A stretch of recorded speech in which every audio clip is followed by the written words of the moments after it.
Okay, so this is what they found.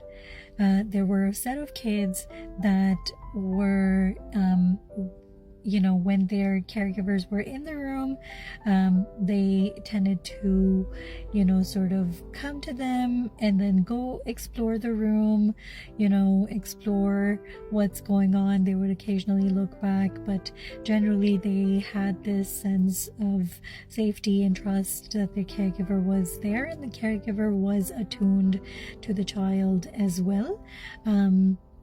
Looking out for them and just generally being attuned and attentive. They also noticed that when the stranger approached the child, the child had sort of an ease around, the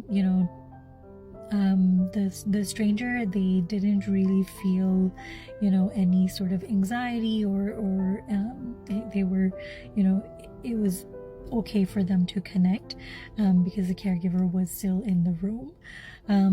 When the caregiver left the room, they noticed that the child, when they realized that the caregiver was no longer there, they had appropriate affect. They did feel upset or a little bit anxious, but and then when the caregiver came back, they were able to return to the caregiver and accept comfort and self-soothing, right? Like co-regulation. They were able to accept it.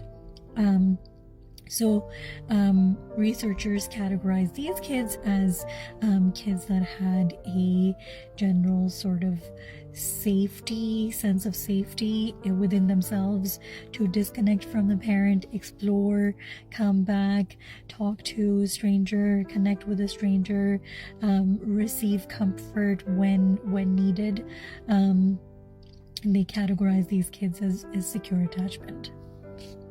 Part 3.